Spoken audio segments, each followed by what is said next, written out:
All right, hello everybody on the line, and thank you so much for joining us today for what I know will be a great and informative webinar.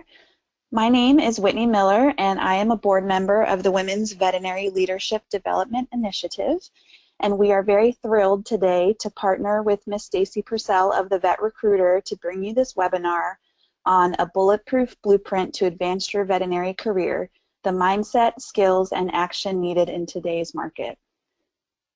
WVLDI is a grassroots organization that was formed to support women in seeking and achieving leadership, policy, and decision-making positions within all areas of professional veterinary activity. Our vision is to develop leaders for the benefit of the profession and to deliver on the promise of veterinary medicine to our society. Please follow us on our social media platforms. We have Facebook, Twitter, Instagram, LinkedIn. And please go to our website at wvldi.org. We post information there on events. All of our contact information is on there, as well as there's resources. We have events at most of the major veterinary conferences, different CE sessions, as well as networking events. So always be on the lookout for those when you're attending your CE.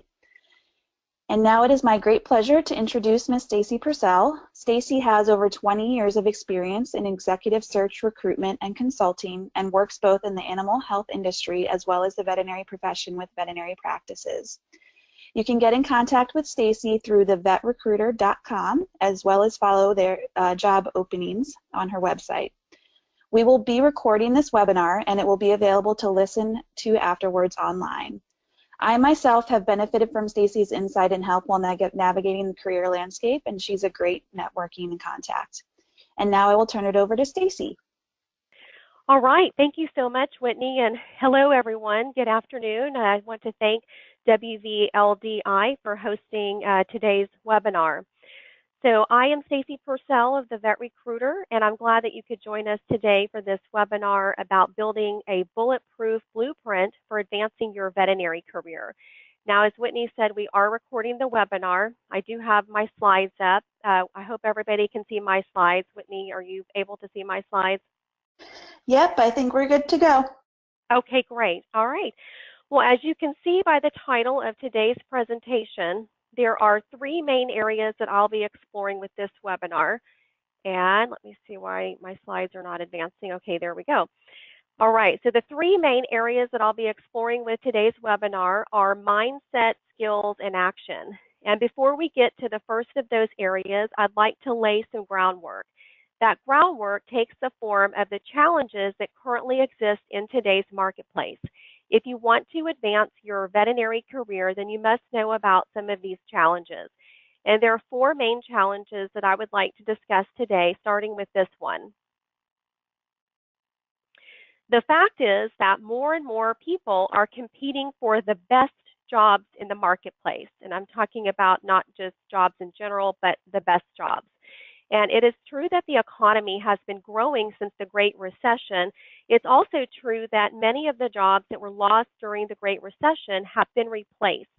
However, the population has also increased during that time with more people entering the workforce.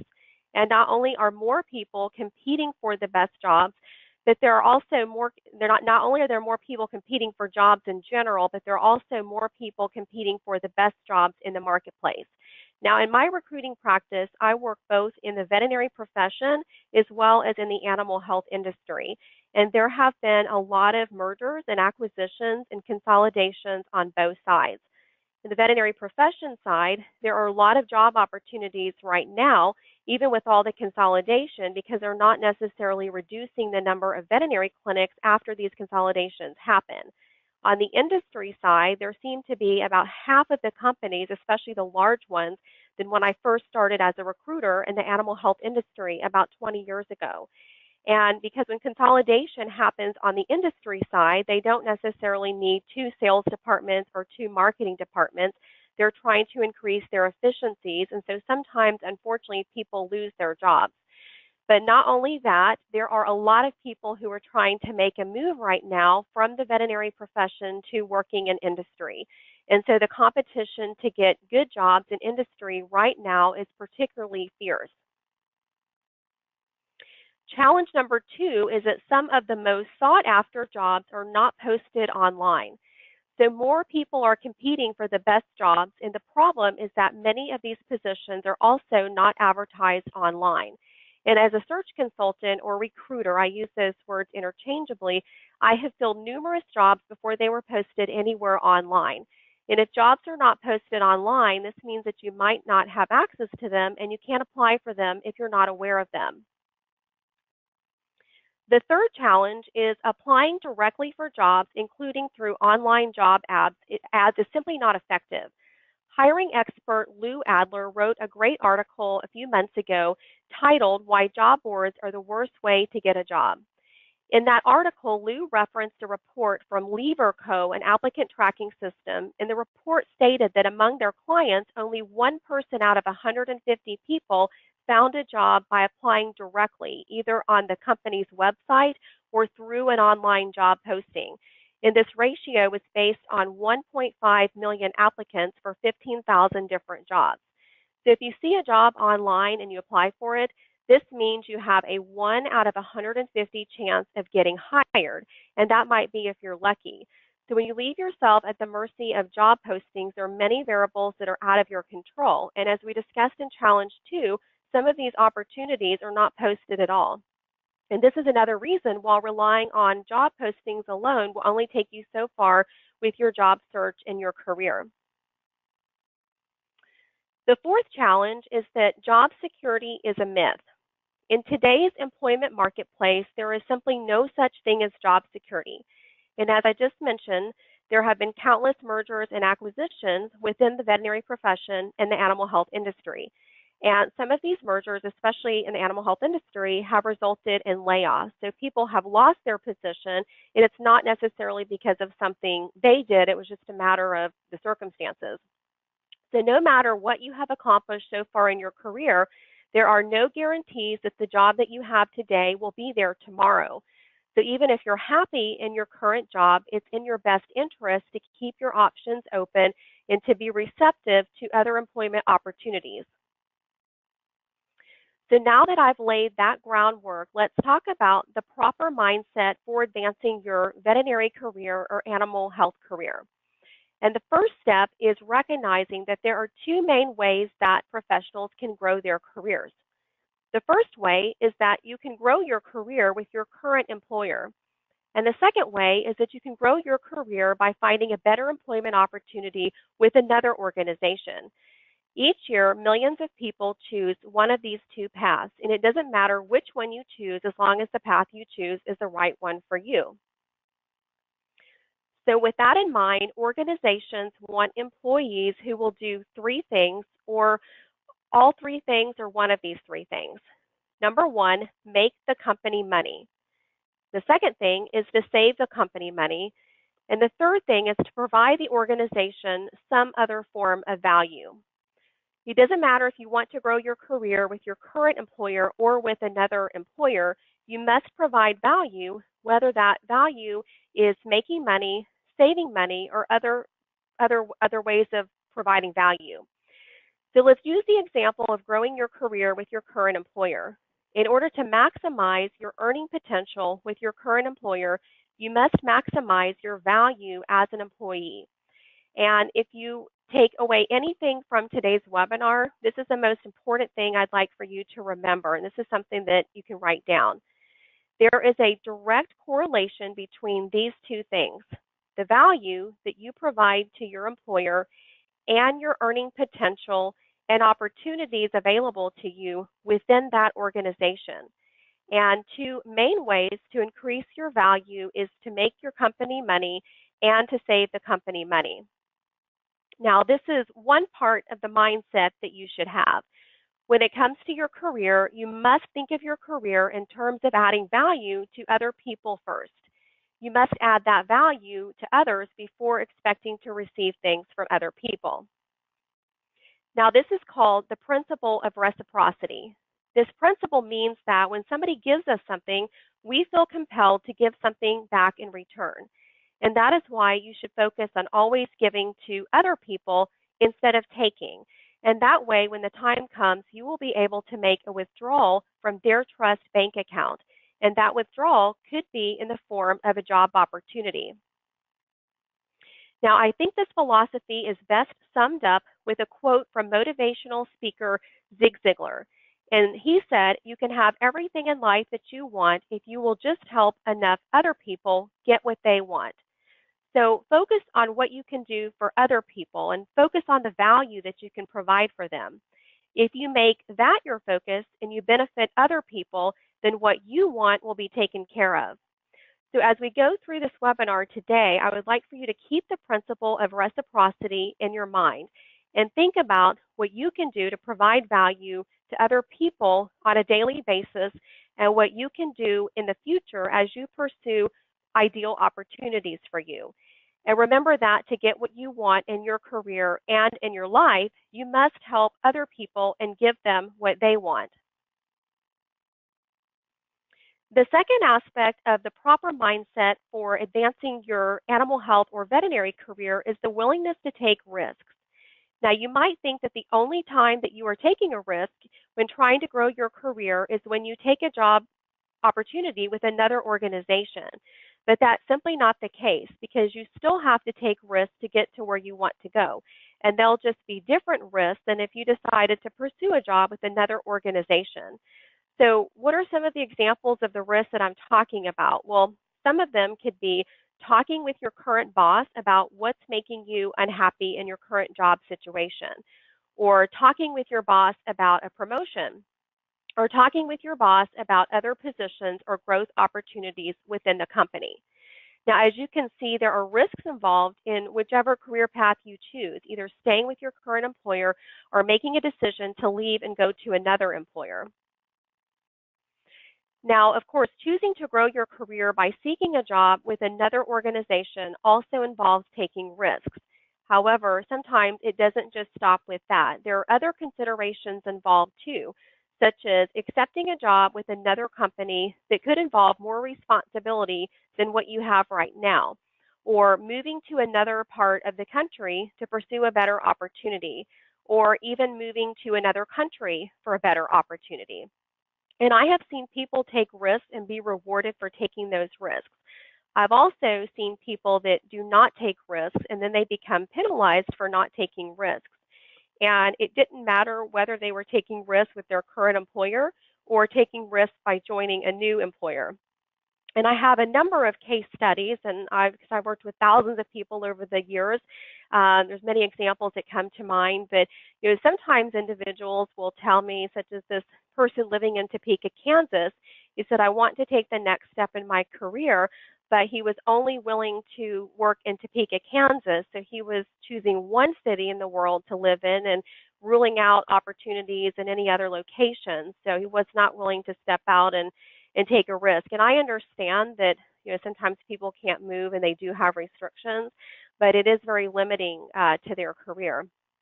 So what are some of the things that stop people from taking risks? Well, probably the biggest one is fear. There are a lot of things that people fear, including in the professional realm, and they include some of the following: fear of the unknown, fear of failure, fear of not meeting expectations, fear of making the wrong decision, or fear of stepping out of their comfort zone. And I have an acronym that I use for dealing with fear, and that acronym is false evidence appearing real. Now, to some degree, fear of change and fear of the unknown are natural emotions. We're all human. However, there are a couple things to keep in mind about fear. Many times in the professional world, people experience the emotion of fear without an actual reason to experience fear. And as a result, what they're actually fearing is the anticipation of an event and not the event itself. Now, I have an example that we can probably all relate to. When you were a child, getting a shot may have been a frightening experience. And if so, you probably remember the drive to the doctor's office and the questions that were running through your mind, such as how big would the needle be, or how many shots would you be getting, or how bad would it hurt? I mean, I know I still have those concerns today. If I know I'm going to get a shot, I wonder those things. So, but when you got to the doctor's office and you got your shot, you probably discovered that thinking about the shot was worse than actually getting the shot. It's the same with overcoming fear and taking a risk. Similar to getting a shot, all sorts of questions race through your mind about the situation. And like getting a shot, it can often turn out that a lot of your fears are unfounded. So instead of looking at a situation with fear, start looking at it as an opportunity, because it could be an opportunity to do something great that's going to lead to some career growth. And nobody ever grew their career by leaps and bounds by playing it safe all the time. Be willing to go after opportunities when they present themselves. And remember, this does not necessarily mean that you have to leave your current employer for another position.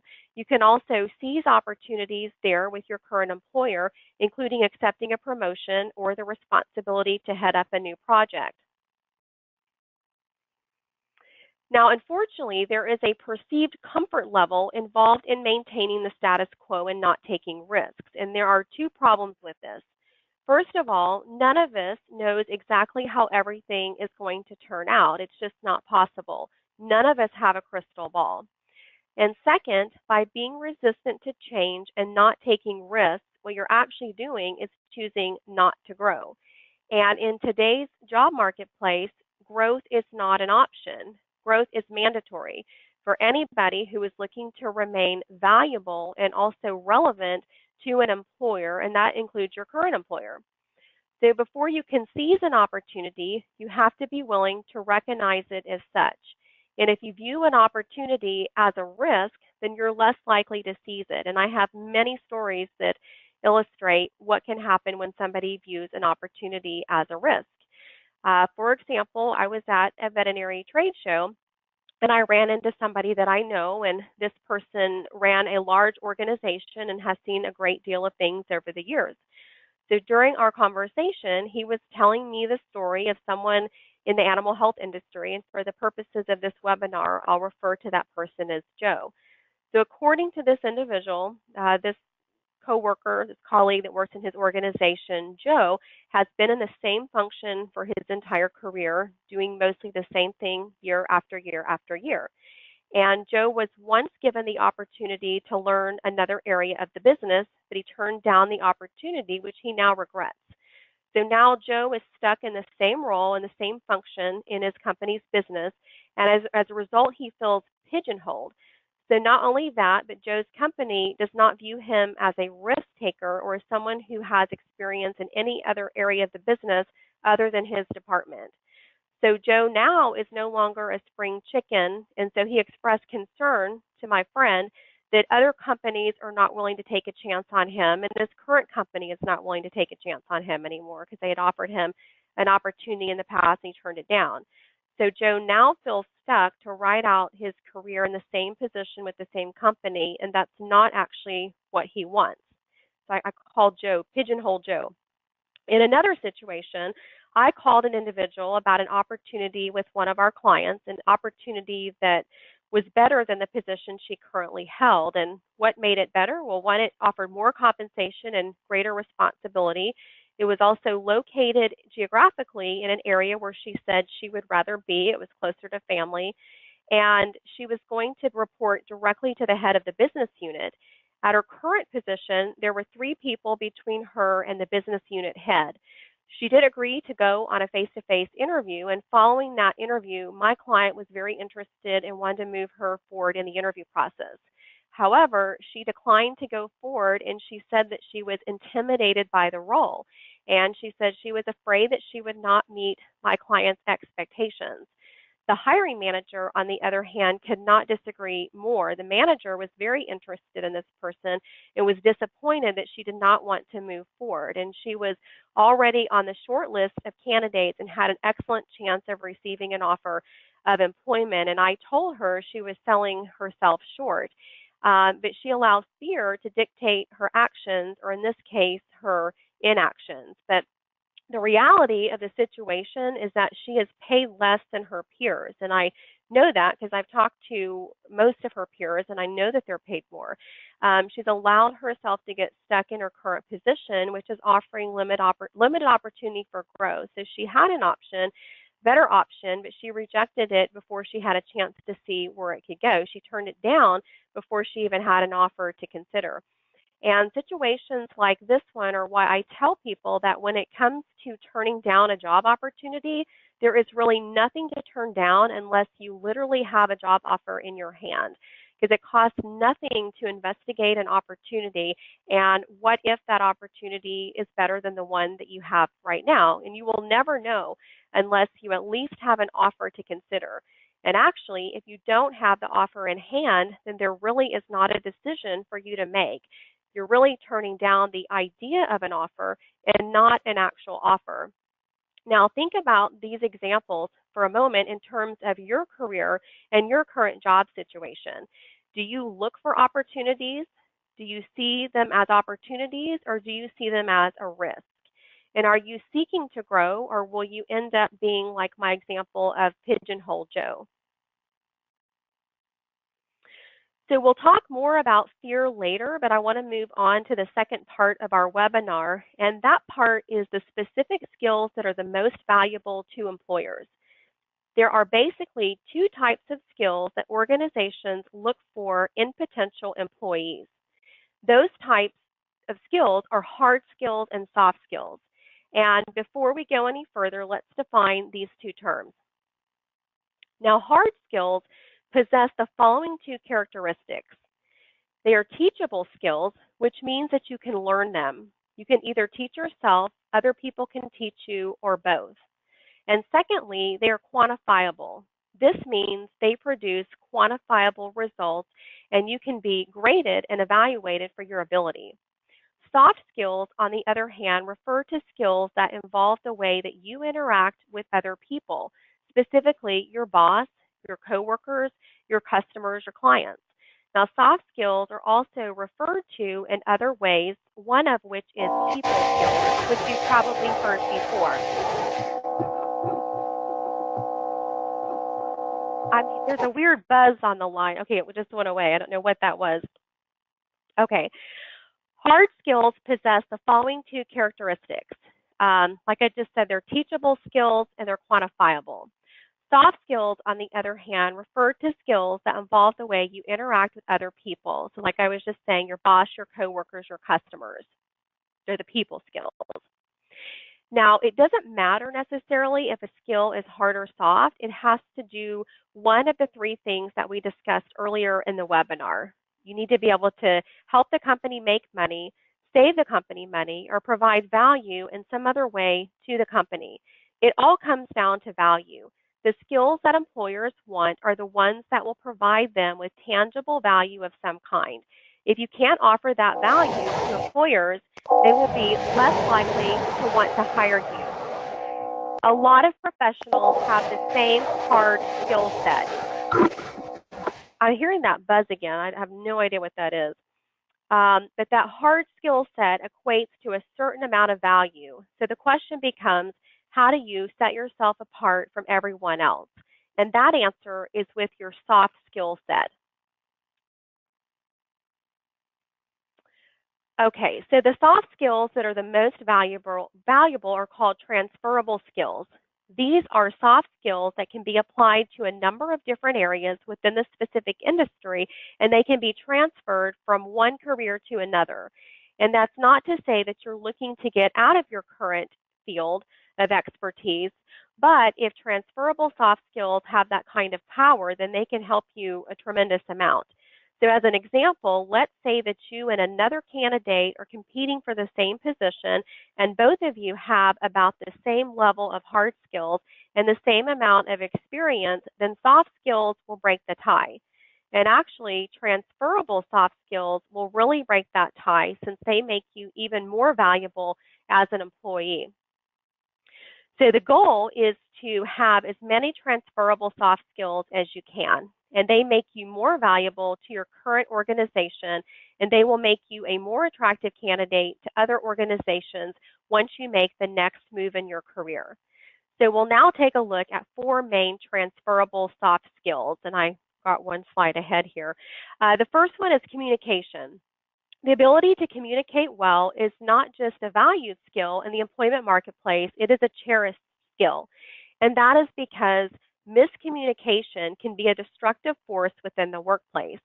All it takes is one miscommunication between 2 individuals to derail a project or kill a deal. I'm sure all of us have experienced miscommunication at some point. And I'm not just talking about verbal communication skills, but it's important to be proficient in all forms of communication because that is essential to increasing your worth and value as an employee and as a candidate to other employers. And so that also means written communication skills as well as the various forms of nonverbal communication. The second is time management. The ability to maximize your time, not to mention the time of other people, is an extremely valuable skill. That means you get more done in less time. Employers want to hire people who get more work done in less time because that equates to higher levels of production, which in turn equates to higher levels of revenue and ultimately higher levels of profit for the employer. And that is exactly how you tie a skill or trait directly to a potential employer bottom line. The third is sales, or more accurately, the art of persuasion. Now, this does not mean that you have to work in a sales role where you're actually selling things and earning a sales commission. However, the ability to sell something is valuable no matter where you work or the position that you hold. And basically, it boils down to the ability to make other people see your point of view on a subject. So no matter what industry or field in which you work, ideas are bought and sold on a daily basis. If you possess the ability to persuade other people, then you possess value that not everybody else has. And even if you are a veterinarian in a practice, you are selling yourself. You are selling to your clients their compliance, that they're going to follow your guidance and expertise. So all of us, no matter what role we hold, we're all in a sales capacity. So the fourth is leadership. Now, not everybody is a leader, because if everybody was a leader, then nobody would be a leader and there would be no followers. You've probably heard sayings like there are too many chiefs and not enough Indians, or maybe there are too many cooks in the kitchen. But organizations need leaders, and they need leaders at all levels. They want to hire leaders. They want to grow them from within. They want to do whatever they can to find leaders. And specifically, they need genuine leaders, not people who think that they are a leader but really are not. And the fifth one is emotional intelligence. Emotional intelligence can be broken down into 5 basic components. And those components are awareness, and this means that you should be aware of not just your own emotions, but also the emotions of other people. And this involves being able to identify what those emotions are. That's because you can't understand them if you can't identify them in the first place. The second is regulation. And there are 2 parts to this. First, there is the ability to control your own emotions, especially your emotional response to what happens to you, because we all have things every day that happen to us. Second is your ability to influence the emotional response of other people. And the third is empathy. After identifying the emotions of others, you should be able to empathize with them. Basically, you must put yourself in their place and imagine what emotions they're experiencing. And the fourth is motivation. And motivation speaks to the overriding goal of emotional intelligence. And that goal is to apply emotional intelligence to real-world situations for the purpose of solving problems within the workplace. Because with that in mind, everything stems from motivation. You must be motivated to solve problems through emotional intelligence. And the fifth is social skills. People who are extroverted often have better emotional intelligence skills than those who are introverted, but that's not always the case. But those people who feel at ease in social situations are more likely to excel when it comes to emotional intelligence. There are 5 steps that you can take to develop your emotional intelligence. The first step is to observe and identify your feelings. And as you might imagine, you have to start with yourself, because before you can practice the skill of emotional intelligence, you must have a firm grasp on your own emotions. How you observe your feelings is up to you, so you should choose a way that works the best for you, but that could include writing them down or typing them out on your phone. And second, identify those things that affect your emotions. And before I go further, identifying your emotions is one thing, but knowing what is driving them is another. And this might involve quite a bit of introspection and self-analysis because sometimes what is affecting you is not readily apparent. And third, identify the things that cause you stress. Once you've identified those things that are affecting your emotions, you can more easily change those things that cause stress. And this is important because the goal of emotional intelligence is successfully handling not only your stress, but also the stress of other people in the workplace. The fourth thing is to put yourself in other people's emotional shoes. Before you can manage other people's emotions, you have to be able to empathize with them, which I just talked about. And to do this, you have to see things from their perspective or their point of view. When you do that, then you'll be able to identify their motivation for the things that they do and say. And then number 5, tie your efforts to a specific outcome or objective. So what specifically do you want to accomplish with your skills and emotional intelligence? And this can vary depending upon the situation, but it's important to have a specific outcome in mind because this can help you to stay the course during the situation in your pursuit of the outcome. And resiliency is a necessity when you're dealing with stressful circumstances. Another important skill in terms of advancing your career is negotiation. Now, negotiation isn't a skill that employers will hire you for per se, but it can come in handy during the hiring process, especially during the interview. And people sometimes think about negotiation in terms of money, and that is certainly part of the process, especially during an interview situation. But I have 3 tips for navigating money during an interview process, because I deal with people all day long, every week in job situations.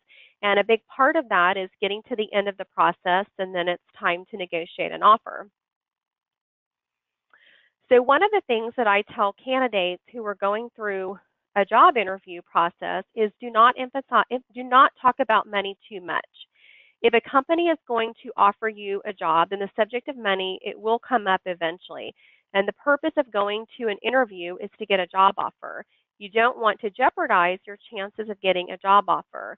And after all, like I said before, there is no decision to be made on your part unless you actually have a job offer in hand. And so wouldn't it be best to get an offer so that you know what decision there is to make? And if you're focusing too much on money before an offer is even given, then you might not receive an offer at all. And that's because company hiring officials do not want to hire candidates whose number one priority is compensation. And the reason for that is because if they believe that they're only money motivated, they'll also believe that you might either accept a counteroffer from your current employer or that you will leave the organization as soon as another company offers you more money. So the second point is do not bring up money first. It's always best to let the employer bring up the topic of compensation first. If you choose to look at other opportunities in the marketplace and you're going on job interviews, your job at the interview is to sell yourself as being both qualified and interested in the position so that the employer will want to make you a job offer of employment. If the employer is interested in you at some point, they're going to bring up the compensation topic. When the employer brings up money, the best way to handle this question is to say, obviously, I'm looking for your best offer, but career challenge and opportunity will weigh heavily on my decision. You must have a range in mind that you're planning to pay the person in this position. I'd like to be somewhere within your range based upon my qualifications and what I bring to the table. And this does not sidestep the question. You're answering the question without giving a specific number. And that's a good idea because if you give a number that's too low, then you can leave money on the table. And if you provide a number that's too high, then you can price yourself out of the market. So ask the employer to make their best offer so that you can have something to consider. And I do want to mention one thing because in my search practice, I'm often asked by candidates, how much does this position pay or what is the range for the position? And while I know every organization has a budget and they do have a range typically, my answer to those individuals is what depends on how well that you interview. Because in my work and working with thousands of people over the years and placing more people than I can remember at this point, it truly is that. You know, the people that interview the best are the ones that get the highest offer or get the best offers. The ones that tend to focus on the money and they're not as focused on doing a good job at the interview are the ones that typically either don't get the offer or don't get the offer that they would like to have. The third point I want to make is do not accept the first offer unless you're working through a recruiter, because a company will not always make its best salary offer right away. And some hiring officials expect that there will be some negotiation regarding the salary. Now, if you're working through a recruiter, the recruiter should know what your expectations are and what the employer's range is, and they should be able to help you negotiate a fair compensation package for both parties. And the recruiter should ask their client to make their best offer and be able to accept it on your behalf because they should already know what you need. Now I'm going to discuss the single most important factor that contributes to career success. And everything I've said up to this point is important, but they won't mean much if you don't practice the next thing I'm going to talk about.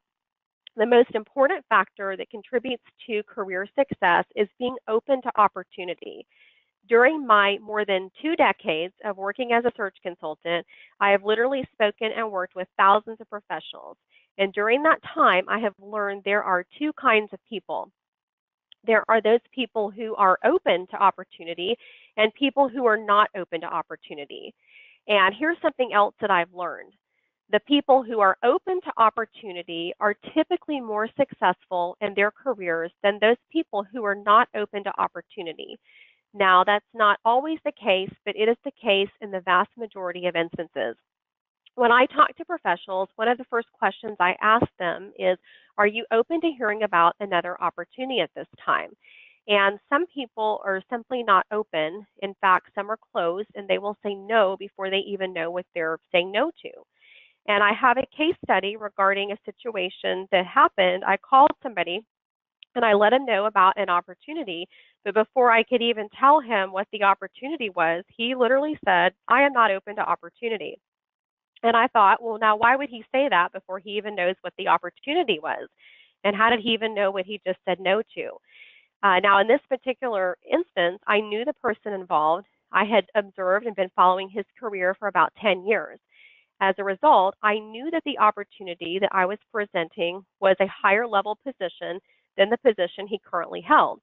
I also knew that the opportunity was with one of the top employers in the industry. And this is all good information. However, I was not able to communicate this information to this person. This individual did not know what the position was, what company it was with, or anything else about it. All he knew was that I was calling about an opportunity and he was not interested in hearing about any opportunities.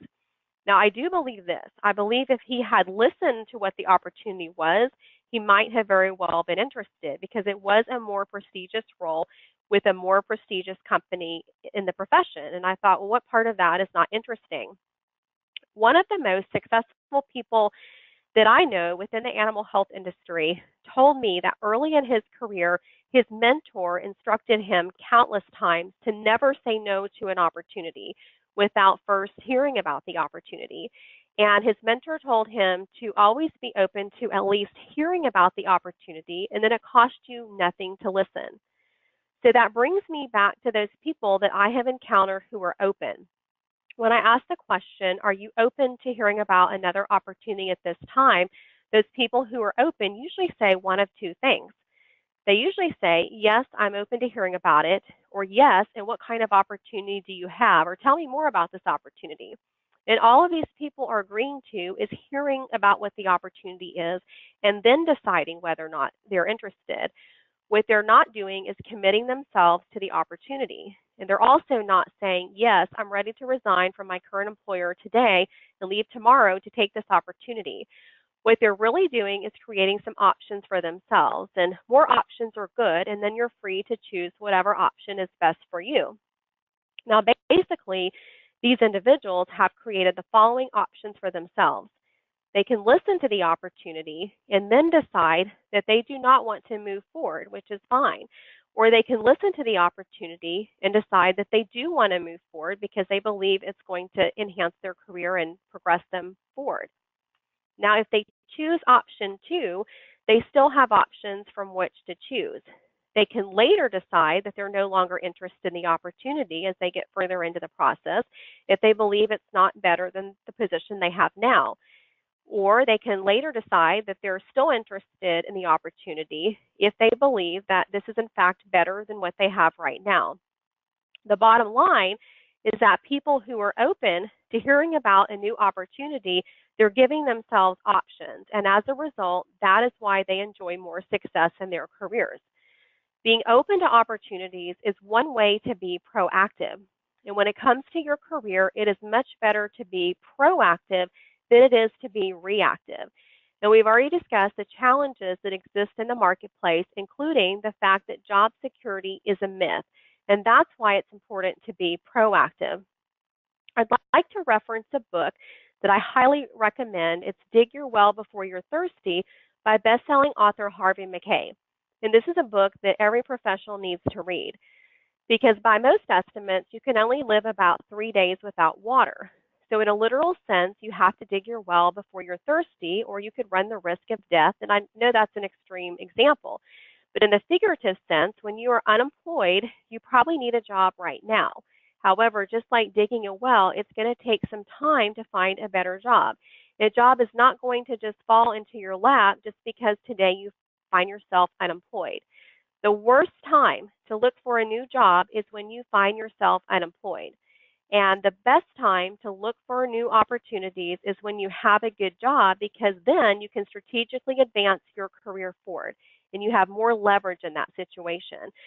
So let me illustrate a point with this story. I received a phone call from a person who had been unemployed for about 9 months. And during the course of our conversation, I wondered why this person had not contacted me 9 months earlier. He had sent out numerous resumes to many different employers and had gotten nowhere. And then he was expecting me to help him find a job, a task that made it all the more difficult by the fact that he had already sent his resume to many different companies with no results. If he had contacted me 9 months ago, or better yet, before he became unemployed, I would have been in a much better position to help him because we could have been proactive and strategic rather than to be reactive to him losing his job. In another situation, I contacted an individual about a position I believe she would be a great fit for, and she did not respond right away, and it took her about 3 weeks to get back to me. When she finally did get back to me, she told me that her current job was going to be ending at the end of the month because her employer was going to be going through a realignment. And so, as you can imagine, now she was interested in the position that I had contacted her about 3 weeks earlier. The problem was that the position had already been filled. So it was too late. Had she decided 3 weeks earlier to call me back, she was a great fit. So she probably would have been well into the interview process and might have received an offer of employment. Another time, in 2012, I reached out to a professional in the animal health industry to see if they would be open to exploring other opportunities. And they got back to me, but they got back to me in 2016. So they got back to me 4 years later because they found out they were losing their job with their current employer, and now they wanted a professional search consultant to help them find a new position. But in this situation, they were not moving from a position of strength, but from a position of weakness. The moral of these 3 stories is that it's much better to take a strategic approach to your career and to your job search. In other words, it's best to dig your well before you're thirsty. So as we wrap up today's presentation, keep in mind what we've covered regarding how to advance your career. Identify the challenges that exist in the marketplace. Decide which way you would like to grow your career, either if there's opportunities with your current employer or if you're going to need to leave to go to look for opportunities at other employers. Shift your mindset with the principle of reciprocity. What can I do for other people first? And then be willing to take risks and let go of fear. And look at opportunities as opportunities and not as risks. Gain transferable soft skills, because I believe that some of these soft skills are things that can be taught and learned. They're not necessarily something that we're born with. And it's important to be proactive instead of reactive. And be open to opportunity. Don't be closed to opportunity. And if you do these things, I can say with almost certainty that you're going to give yourself a better chance of success of advancing your career. And as I said, I've been in search for over 20 years now, and I've seen what works and what doesn't work. And what we've discussed today are things that definitely do work. So if you have any questions about what I've talked about or how you can take the next step in your career, you're welcome to contact me. Here's my contact information here. And also, we do a monthly newsletter. We send out a newsletter with career tips twice a month and hot job opportunities. And you can also connect with the Vet Recruiter on the different social media platforms. Um, so I think we might have some questions. I don't think I said at the beginning, actually, we don't. At the beginning of the webinar, I should have said that we're open for questions. Looks like we actually do have a question here. If you do have any questions, feel free to post them in the question box there on your screen. But somebody asked, what suggestions do I have for Pigeonhole Joe? And that's a very good question. What I would suggest to Pigeonhole Joe is I would have him talk to his current employer and just let them know that he is open to opportunities, and maybe explain why he wasn't open to opportunities earlier in his career. Maybe his circumstances were different at that time, where the role just, he could not handle the role. Maybe it required more travel, or there was some reason he couldn't do it. But I would go back to his current employer and try to convince them that he is open for growth and he does want to. There's also things he could do outside of his employer.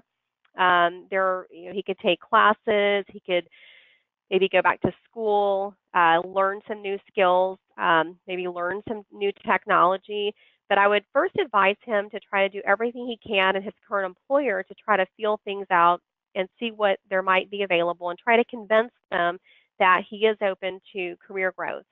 And then secondly, if he's not able to find opportunities within his current organization, then I would recommend that he start networking with other organizations. And that's really the biggest way to find opportunities is through networking, because you never know who somebody else is going to know. Your contacts know people that you don't know, and they can introduce you to people that may have opportunities that don't know you, but if they were aware of you, they may be able to present you with opportunities. So I would say networking is one of the best ways to find out about job opportunities and to get to know what other people are working on and what other organizations are doing. So that would be my recommendation.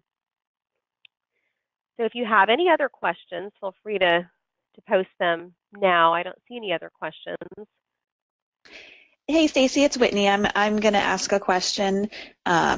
Thank you so much for that wonderful webinar. It was so informative and such good information. So my question, I think probably one of the things that folks would struggle with the most is when you talked about, approaching your current supervisor or workplace with either looking for promotion or even just discussing maybe some pain points within the organization that you may be experiencing. Do you have any specific recommendations for how to approach that conversation? Because I know folks are always worried if I bring up something that I don't like, it may affect my either advancement ability or even my job security. That's a very good question, and what I would say to that is that timing is everything. Approach your current employer when they're not in the middle of a merger acquisition or when there's a deadline pending. If there's something going on that is really keeping the supervisor tied up and busy, that's not a good time. I would wait until maybe a slower time, or when the supervisor's in a great mood and doesn't have a lot of pressures and deadlines, and I would be prepared. I would go back and I would think about all of the things that you have done to benefit your organization and all the things that you've contributed. And I would sit down with your supervisor and just let them know that you're interested in talking with them First of all, I'd make an appointment, let them know that you would like to sit down at a time that's convenient for them to discuss your career. And then once you make that appointment, you sit down with your supervisor, I would let them know. You have to toot your own horn in this situation because you can't necessarily expect that your supervisor is going to remember all of your contributions to the organization, because you have to think about your supervisor is focused on their own career, and they're worried about their own career and advancement and the responsibilities they have within the organization. So you have to remind them of your contributions and what you've done to the company, and then let them know that you want to continue to benefit the company by, and also growing your own career within the organization. So you might just ask some questions about that and just say, what opportunities do you see for me within the organization to grow new skills and gain more experiences that I can use to continue to benefit this organization. So that would be the first step I would take. But like I said, timing and finding the right time to have that conversation is key. Great. And I don't think I'm seeing the questions come across on my platform. Not sure if any more questions have come across for you. Let me look here. I think there is another question. I think there might be a couple. Let me just look here to figure out how to expand this box where I can see more of it. Okay, if an individual is not sure.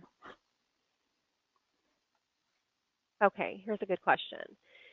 Someone is asking, if an individual is not sure about whether they are really looking for another position, but they're curious to see what's out there, would you recommend that the individual reach out to me to begin a dialogue? And I would say absolutely yes. I have people that reach out to me all the time. I mean, daily. I get people reaching out to me about their career. I mean, sometimes it's just a question about their compensation or what I'm seeing in the industry. Questions like, can you tell me if my compensation is competitive to what you're seeing with other people in the profession with my level of expertise at other companies? Or sometimes it's questions about, like the one, Whitney, you just asked about, how do I approach my boss? Or I think it's a good, reaching out to a search consultant. Search consultants talk to so many people at so many organizations on a daily basis, and they understand what's going on in the job market, and they can help you, even if you're not looking for a position and you want to stay. They can be a resource or a sounding board to you just to give you advice and feedback on your career. So I think it's never too early to start a relationship. So I would say absolutely. I think there's another question here about LinkedIn.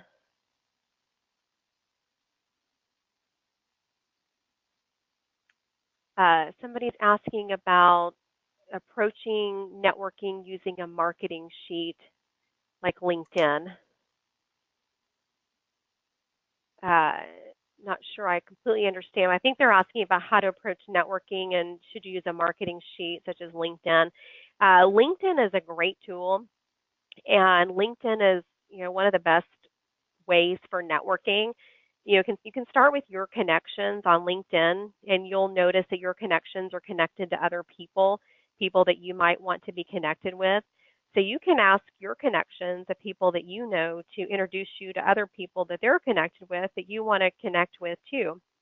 And what I recommend when you reach out to someone on LinkedIn like that is to reach out and introduce yourself and talk about something that you've seen on their profile. You can compliment them on an accomplishment that you see on their profile, or just let them know that you looked at their profile and you're impressed with their qualifications, that they're somebody that you would like to network with. And you can say, do you mind if I connect with you on LinkedIn? And you could even say, would you be open to an introduction on the phone so I can learn more about you and you can learn more about me, and I can introduce myself. And that's really the purpose of LinkedIn. That's what LinkedIn is for. And I get people all day long that connect with me on LinkedIn that I don't even know, and they reach out and say, can I join your network? I want to learn from you. I think that's a compliment to somebody that you want to connect with them. So I would definitely recommend using LinkedIn. And if you have a marketing sheet, I'm not sure exactly the question on that, but if there's a list of certain people that you have on link that you want to connect with on LinkedIn, you could certainly start with that sheet of names that you've put together. Okay, I think we have another question here. Oh, somebody's asking if I recommend upgrading to premium. I don't really know on that because LinkedIn has they've changed some of that recently, and I have a different level of LinkedIn since I'm on their recruiter platform. So I would just check with LinkedIn on that and see what the benefit is to you on upgrading, or maybe check with some other people that upgrade. But there might be some benefits to upgrading on LinkedIn. And somebody's asking about any suggestions for the unemployed, someone that's been out of business for a while, retired, but wants to get back in. And I would say just start with your own network, just figure out what it is exactly that you want to do, and start connecting with people in your network and letting them know what you want to do. And whatever it is that you want to do, ask your network if they're aware of opportunities like that and if they can help you get connected with those kind of opportunities. So I would just start with your own network and being proactive about reaching out to people and letting them know what your goals are and just asking them if they can help you get connected or if they're aware of any opportunities.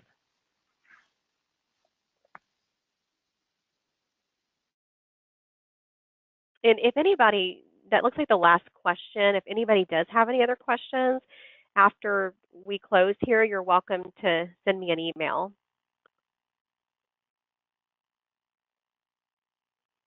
And I also want to thank WVLDI for inviting me to today's webinar. And thank you, Whitney, for hosting today's webinar. Great. Well, we appreciate the partnership as well, Stacy. And like I said, it was great information, and I hope all of our folks on the call learned something today and are able to take this back for your own career development and progression. As I stated before, we will be posting this recorded webinar on our website, and as well as Stacy will have it available. So we will have that up for if you know anybody that might benefit or somebody that couldn't be on with us live today. And as Stacy said, you can contact her at her different various ways to contact her that are up on the screen, as well as social media.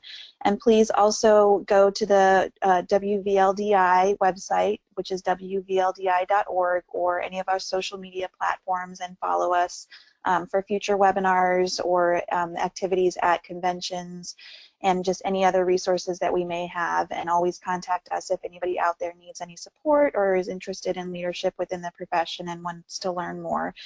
So again, thank you so much, Stacy, and we really appreciate all the information, and I hope everybody has a great day. Have a great day. Thank you.